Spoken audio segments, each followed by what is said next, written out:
A minimum of yardage to score, right? To get it down. First down, second down, third down.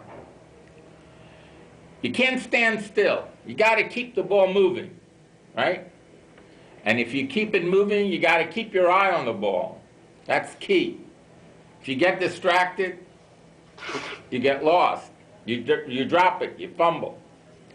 So the same is true with ourselves. We have to always keep in mind that we've got to advance.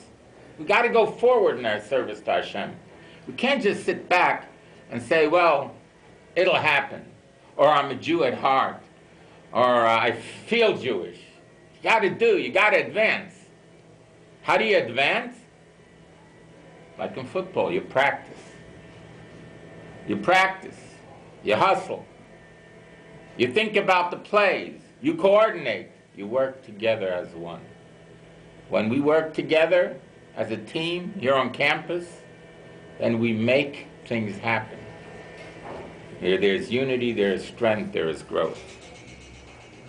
You can get heavy penalties also, right? If you do things that are wrong, that are behind one's back, or nasty, you rough up the other team, you get a penalty.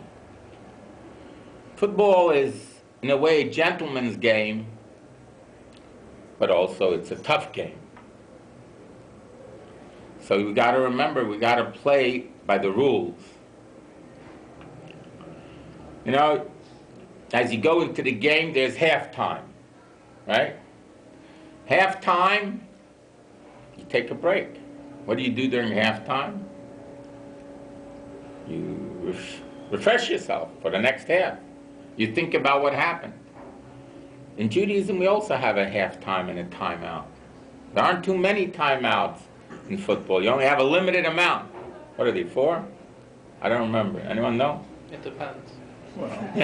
Well, Ben, tell us. What does it depend on? Well, some penalties involve losing timeouts. Okay. In any event, but they start, I think, with 4. Are there 4 per quarter? I'm not sure. I think it's 3.5, 4.5. Okay, 4.5. So the point is that a timeout is something that you need to use to regroup, to try and get together. But the main thing is you got to keep your eye on the ball all the time through the whole game. You got to know what the goal is, where the goalposts are, where the ball is to get it to the goalpost. That's what you got to do. You know, in football, like in every sport, there are spectators too. They get excited too. They watch you. They observe you. And they learn from you. They cheer you on, and you, by your efforts, uplift them too. So as Jews, by our efforts and by our doing and playing together, we are able to go ahead and uplift even the spectators. Those Jews that are standing by the side, watching and observing, afraid to be identified or embarrassed to be identified or unsure about being identified, of which unfortunately there are many in America today and all over the world. They look to see, should I come into this meeting? At the Chabad House Shabbaton at DT, 2 girls came to the door as we were all sitting there during the Shabbaton, and they looked inside, and they were standing by the door, and they were thinking to themselves, should we walk in or not? And I said, come on in, it's a Shabbaton, etc. And they said, well, not now, or something like that. And they, of course it was a Gasparilla weekend. So we had competition. But the point in it all is that the spectators are watching also.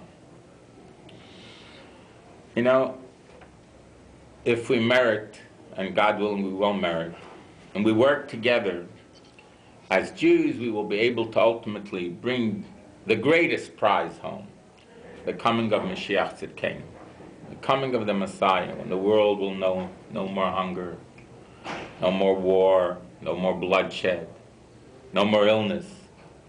That's what we're all about. We as Jews have to remember that.